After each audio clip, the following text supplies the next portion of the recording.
So this time. Yeah, perfect.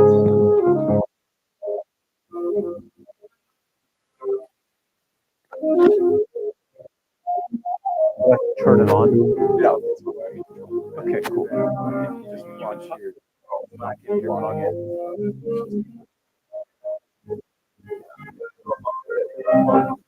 That's good. Okay. All right, feel free to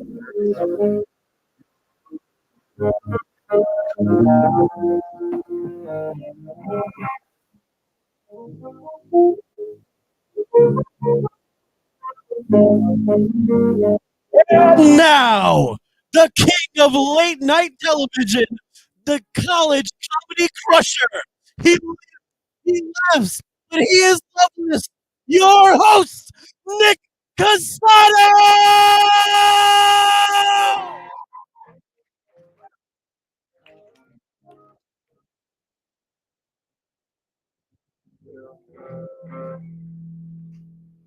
Let's hear one more time for the house band, guys. Come on. And I honestly don't know who wrote that blurb.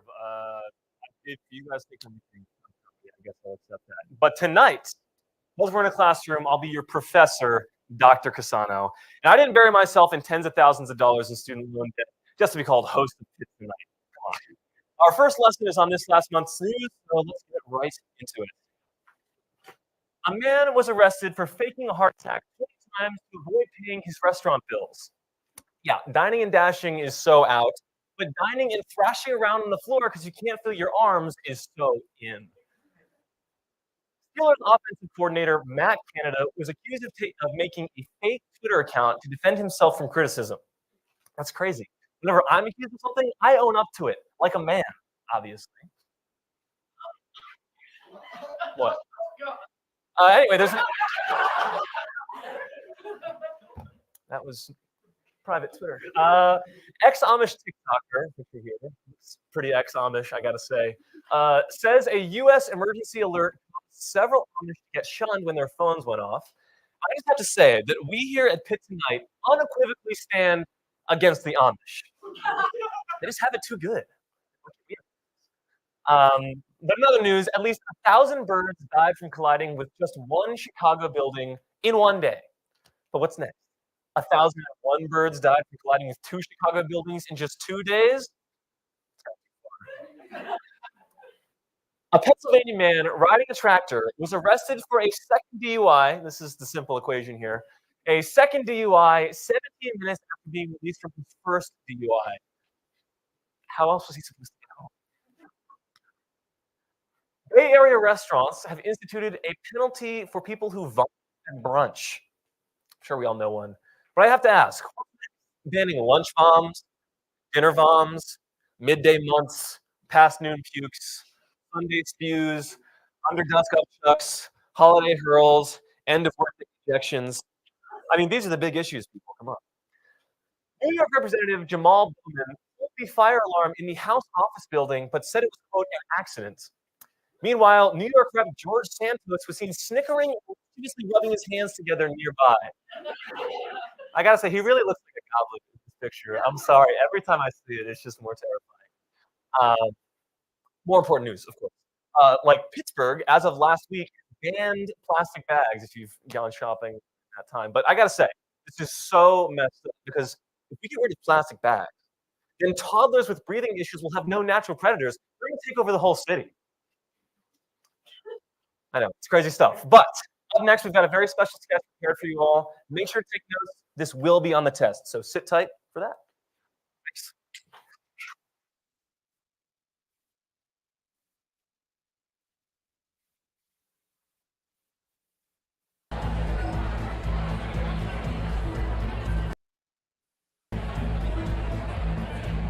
Oh my god, that's crazy.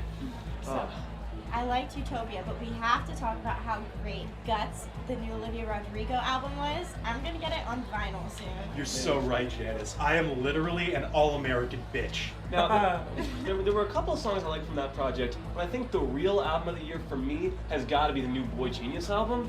Damn, that shit was good. And man, Phoebe Bridgers can do some dirty things. What about you, Terry? What have you been listening to? Oh, I haven't listened to any of those albums yet. Really? They're like some of the most popular albums of the year. Like, what do you even listen to? I listen to other stuff. You guys keep talking about them. I'll listen. I'll just listen. Wait, Terry, do you listen to like podcasts? Oh, I don't get the appeal of podcasts. I listen to other stuff. Like what? So what do you listen to? What? Maybe some like maybe like a classic older rock, maybe some jazz. I don't know. You one of those guys, right? No. I listen. I just listen. I just listen to a lot of Coldplay. What? Yeah, I listen to Coldplay. They're one of the biggest bands on the planet. Yeah, I know what Coldplay Yeah, is. we know Coldplay. Yeah. But do you listen to any other bands? Nope.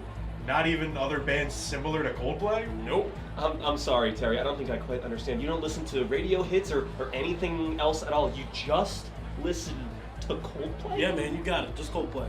So you've never heard like Shake It Off? Is that like Vita La Vida? Are you okay? No, my parents are afraid of me. So, history assignment. Yeah! Coming up. What's everybody doing for their history Ooh. assignment? Yeah. I'm doing the Titanic. Nice, Oh, nice. okay. I'm Yeah. charting the rise and fall of the Harlem Shake. It's Oh, pretty yeah. interesting Right, stuff. that's super Alright. interesting. Yeah. Original, yeah. Yeah, I'm doing it on the Civil Rights Act of 1964. That's cool. I'm doing it on a Super Bowl halftime show for Super Bowl 50. You motherfucker, that's What? one with Coldplay. Oh. Yeah, and Coldplay and two other people. 2 other people? Yeah. 2 other people. Yeah. You mean Bruno Mars and motherfucking Beyonce? Neither of those people is Chris Martin, so I don't care who they are. What's going on with you, man? I've never heard you talk about Coldplay before, ever. You know, I've been a closeted Coldplay fan for 13 years now. And I finally found the courage in my soul to be brave enough to be okay with that. Calm down, man. No, I'm not gonna calm down! For years, you know what? Forget that. We were okay with your Spit King thing, okay? You came out to us and we did. treated you like a normal fucking human, and we embraced you and we cared for you because you're our friend, goddammit. Nobody went, oh, Mark's a freak for only liking Spit Play. I like Spit. You can like Spit Play and I can like Coldplay. There's nothing wrong with that. My entire life, I had to down half a bottle of melatonin and drink 13 Mike's Hard Lemonades under a sky full of stars just to sleep at night. I mean, have you tried a White Claw? Hey, Terry. Yeah. It's okay, man. All right? Is liking Coldplay weird? No. No. No. Right? We can all agree on that. Is listening exclusively to Coldplay weird? No. Yeah. Yeah. It's pretty fucking weird, man. Yeah. But hey, we're your friends, right? And we're gonna love and support you no matter what, no matter how much Coldplay you listen to. You know what? Thank you guys. Your support has really felt like adventure of a lifetime. You know, and my whole life I feel like I've been looking for friends like you guys. I've been looking for something just like this. No. You can't incorporate Coldplay song titles into your daily conversations. Does anyone have the time? I don't see any clocks around here. Jeez, Terry, we were so close, man. I always felt like there was something between us. We could be more than friends, you know? I always felt like we had sparks, What? you know? What are you talking about? You know, I feel like we could build upon this. I feel like you know what? This could be Don't you fucking dare. paradise. Oh my God, Terry, Jesus, man. I mean, maybe it's out of the system. Maybe it's too late for Let's me. just take. Maybe it's too late for me. You know, I've disappointed my father. You know, I'm never gonna be the scientist he wanted me to be. Terry, I've met your dad. He works at the Build-A-Bear in the mall. Mm. I don't think the expectations for you are that high. Okay, just drop it with the Coldplay. I'm a lost okay? cause. Look, The only thing that can fix me now is church. I need to go to church. The only thing What? I need Church? for a hymn for the weekend. Terry, did Yeah. you fake having feelings for me so you could use a Coldplay title? Yes. Yes, You I really did. crossed the line. Yellow. Line. Ah! I'm not living Vita La Vida. I hear Jerusalem bells are ringing, Roman Catholic choirs are singing. Mirror, mirror, my soul, and see.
All right. We got any Coldplay fans in the audience? Okay. No, I don't believe you, honestly. But hey, I hope that sketch didn't make you cry because every tear is a waterfall. Yeah, bit of a deep cut there for you. But look, up next, we have a very, very exciting interview with one of my close personal colleagues in the faculty, obviously. Everyone, please give a huge warm welcome to Professor of History, Rob Ruck. Thanks so much for coming on the show. Appreciate it. Take a seat. So let's get right into it. As a professor of history, some people might even use the title historian. And I just have to ask, to you, what does the term historian mean? Like what responsibilities do you feel like that incurs? It means I probably should have gotten stoned before I arrived. That's fair. That's fair. Cool. Great answer. Fantastic. Okay. Well, you do have a very long and esteemed career here at Pitt, but it didn't always start in history of sport, which is what most people know you for. So the courses that you teach here. You started in the history of organized labor and social movements. So what kind of caused you to pivot into sports, which a lot of people think are very different? Probably a chance moment on a run. If you folks have run in Frick Park, there's a spot where you can look over the Monongahela River and see the old Homestead Steelworks, which was still cooking when I started grad school. And I was running with a buddy who had grown up in Harmony number 2, a coal mining patch where Black families lived out in Westmoreland County. Norris Coleman, had gone to Illinois to play football, like most Black students who were playing football at Illinois in the 70s, hadn't finished his degree, finishing up at Pitt. And somehow it came up that there used to be a baseball club, the Homestead Grays, associated with that steelworks. Mm-hmm. We knew of Satchel Paige, and Norris had grown up with stories from the old timers about Cool Papa Bell and Josh Gibson, and his mother admonished him to be a Jackie Robinson. Mm-hmm. Went to the library, and there really was very little written. And I switched. Norris and I did a NEH grant. Norris went on to law school, became a judge, and I wrote about Black sport.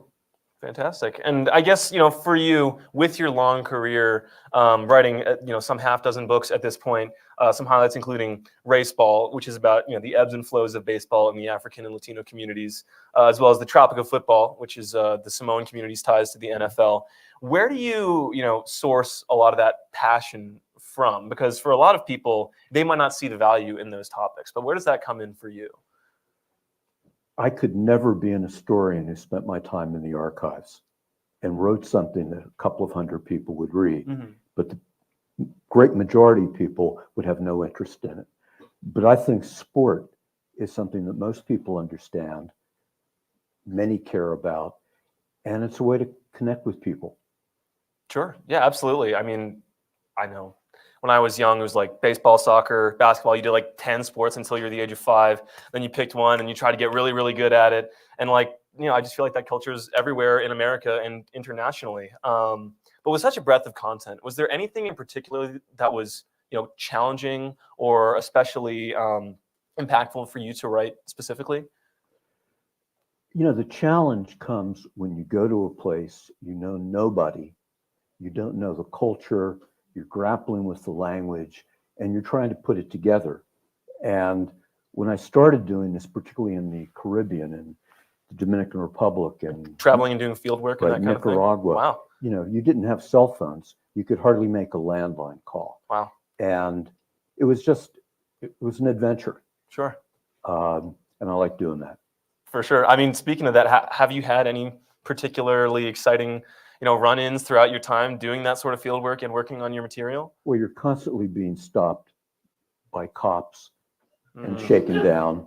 I mean, it's not the greatest excuse when you say, I'm writing about sports, officer. And they're like, well, actually, if you say that in the Dominican Republic, that Okay. gets you a far way. nice. Keep that in mind. I like to travel. Mhm. I've kind of picked the projects I do because I want to go to those places like American Samoa or the Caribbean, Yeah, fascinating places for sure. and that keeps me going. Awesome. Well, like I said, you've worked on a ton of stuff in the book world, but you've also worked on multiple documentaries as well. And I guess, what has been the process like for you to work on like a big film production like that and kind of consult and offer your knowledge to like a whole film crew? Yeah. For me to be able to help with a documentary, I almost have to write a book first Okay. to know what is going on. And I think my strength is I know what I don't know. Sure. So I don't know filmmaking. I don't know how to shoot, audio, edit, but I trust the people I work with. And I think, film is the ultimate collaboration. Like this show is a collaboration. For sure. among Yeah. We've a got lot like of people. 50 people probably who've worked on it just this year. So Yeah. for sure. And the great thing about film is you get to a much larger audience than you will with a book. Gotcha. So, I mean, would you prefer working on a book or on a film or? Well, I like working on both. I helped with a documentary that came out last summer that Questlove Okay. was the executive producer for, Nice. called The League, about black baseball. And I've been working with a young fellow, young from my perspective, about a documentary, Songs of a Lost Island, about football, Samoa, Troy Polamalu. And to me, because of the visuals are stunning and the story, it's a millennium old culture and then some. And Polamalu, I think, is one of the more interesting people I've ever met in sport. Fantastic. I mean, I guess I have to ask now that you say that, what was he like? I mean, for those who don't know, Troy Polamalu was like big Steelers player about maybe a decade ago, give or take? Polamalu was Defensive Player of the Year. The Steelers won 2 Super Bowls when he was on the squad. And he was just one of those figures who could change the flow of a game with one play.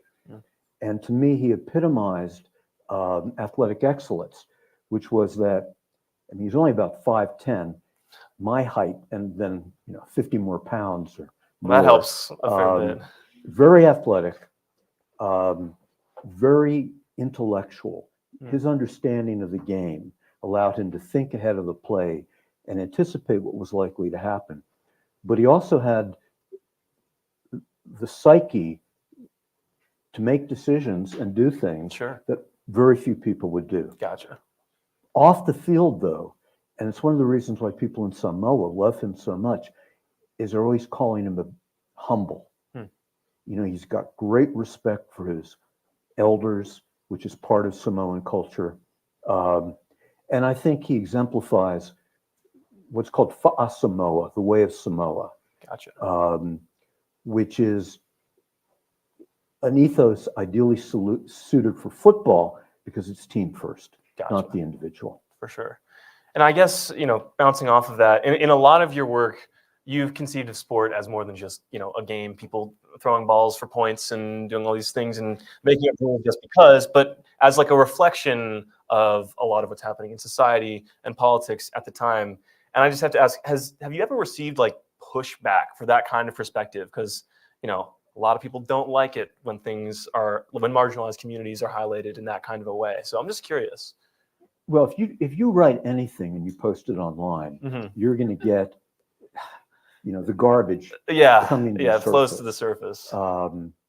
And you don't even have to be very controversial. I remember a number of years ago doing something about some anniversary of Jackie Robinson. I couldn't believe the comments. Wow. But by and large, no. Okay, well, that's good. Even though I'm a white guy writing about African Americans, Dominicans, Samoans, not a lot of push. Hey, fantastic.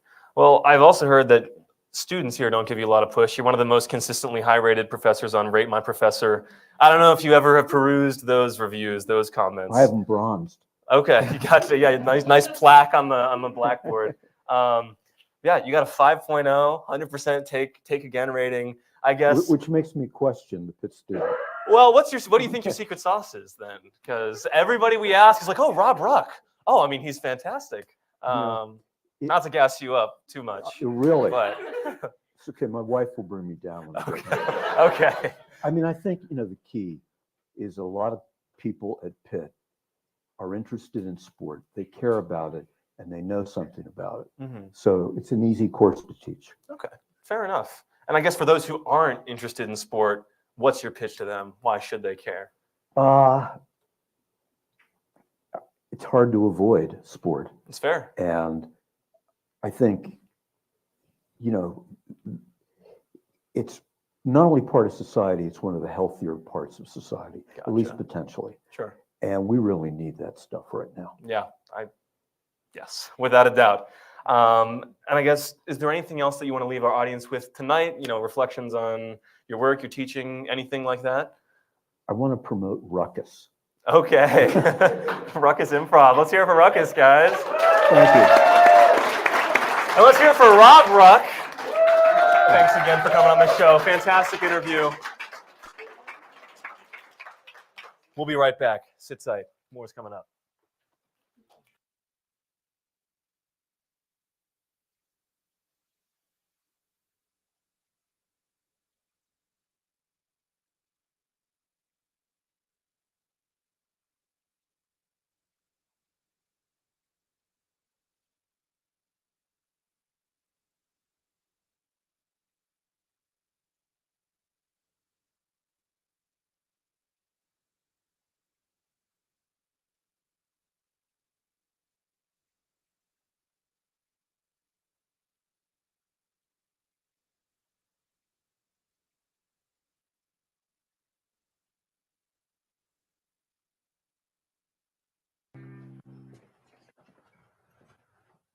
All right, I have returned. I'm sure you missed me, but welcome back. We've got a very fun game for you all tonight, apparently. I haven't seen this game before, but apparently it's called Nick Casano Guesses What Halloween Characters These Three Writers Are Based on 3 Questions. Pretty self-explanatory. It's the game where I guess what 3 Halloween characters these 3 writers are based on 3 questions. Whoa.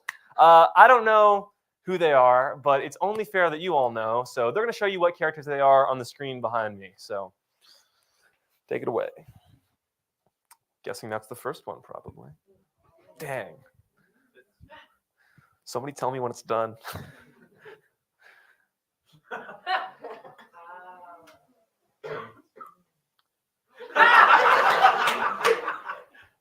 Oh, okay.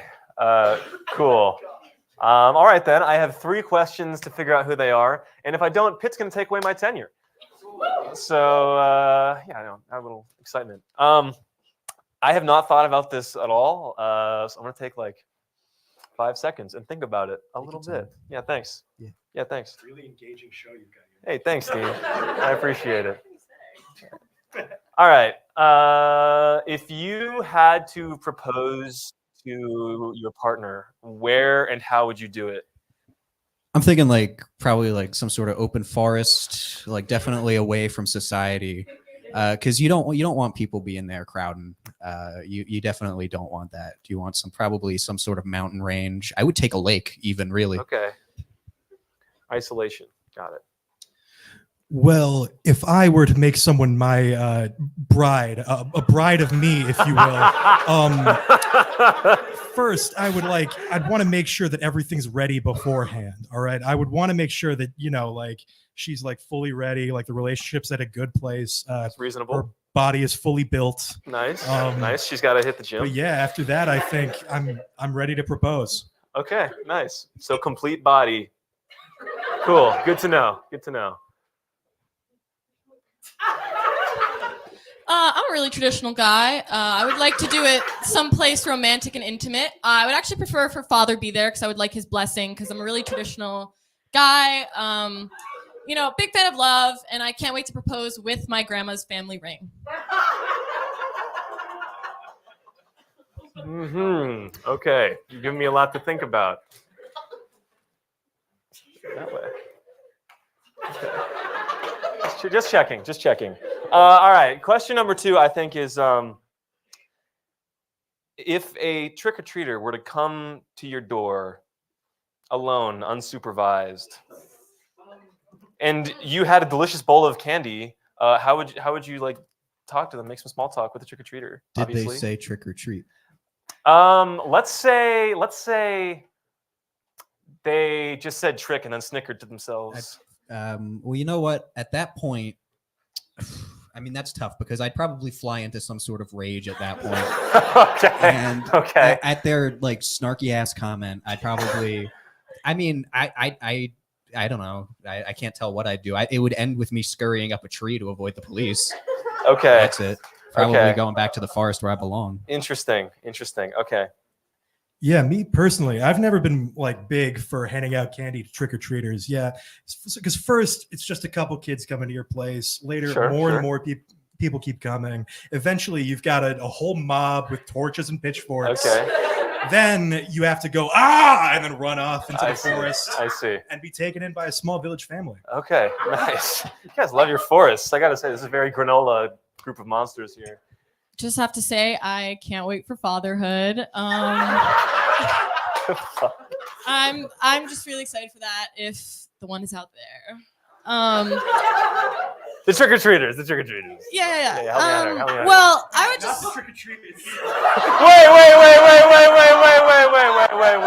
Wait. Not the, yeah. No, but on the topic of trick-or-treaters. I know what I said. Okay. Okay. Well, I don't. You know what? I've got nice pearly whites, and that's really important to me. So I don't want these kids to have rotting teeth. So what I'm gonna do is I'm probably gonna give them a little protein powder because I need that every day. You know what? I don't think their parents are giving it to them. So I just want to make sure that they can live a healthy lifestyle, and if I can be a part of that, I'm very glad. So. All right. I got to reflect. Well, this is a doozy. Not really. Okay. If you are at the zoo, if you're at the zoo, what enclosure are you going to first, and how are you teasing the animal? I mean, what I got to do at that point is I would probably head straight to the primate exhibit and I would taunt them with my freedom. Your freedom? Okay. So there's an American. Sometimes there's a home for an ape in America, and it's the whole country. Okay. So yeah, I would taunt them. I would lift things on the outside in case they didn't have opposable thumbs, and I would do that. Just to and flex a little. Also, I would eat Doritos in front of them because that's what my freedom affords me. Okay. Thank you. Good to know. You're a libertarian. Yeah. Cool.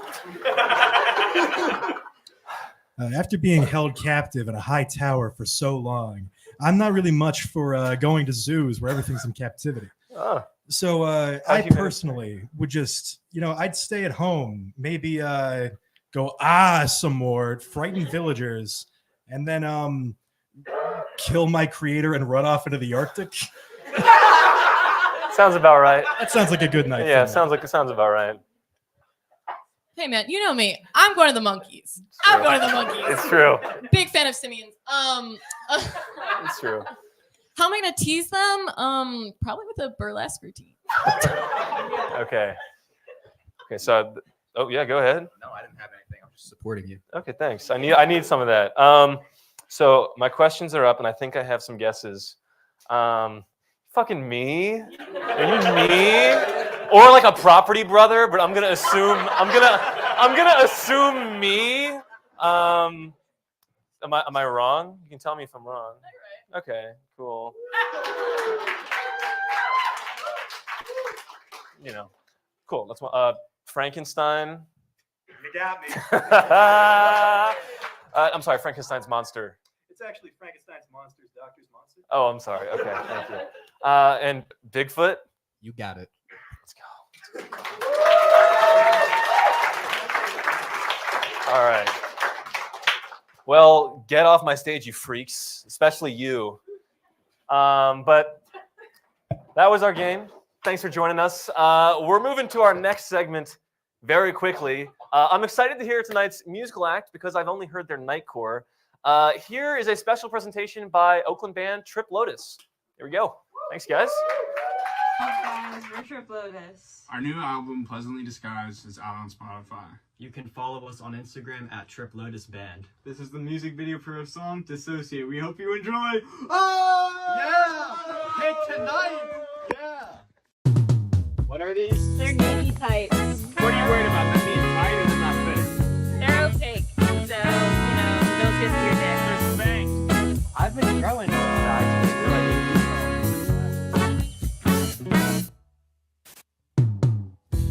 Do you remember that one day that Gabe came out? You should have seen your face when he introduced himself. I thought you would have ran away or have your doubts. 'Cause I can't count the times explained my head's a house. And when I'm back, I know I'll have a lot to say. 'Cause the system always gets to pull away. And when I'm back, I'll front for an entire day. But until then, I'll just dissociate. His head is a house. Who is Gabe? It's gonna cause a bit of rain.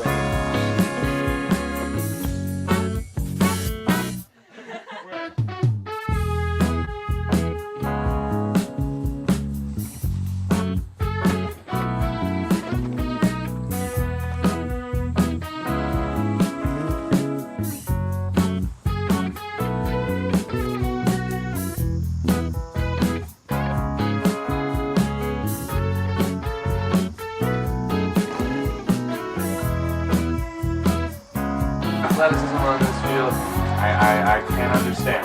The defense is crazy today. So excited to see the boys. Woo! Can't wait to show them this new fit. You ready to hit the clubs tonight? What the fuck are you wearing? I don't want to hear from you without floral shirts. They hate me because they hate me.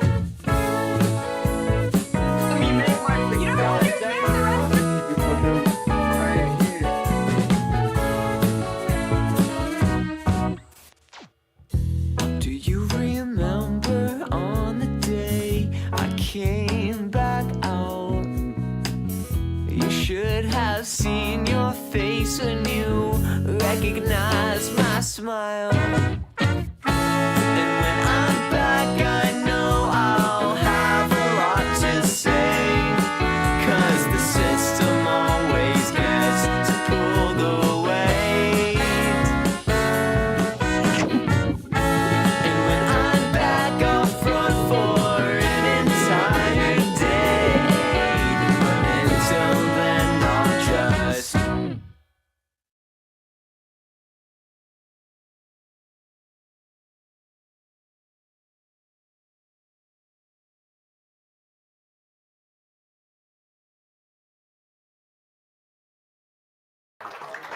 right.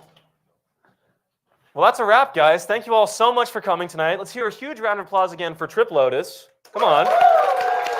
For Rob Ruck. For our house band. For our writers. For our production. For our marketers.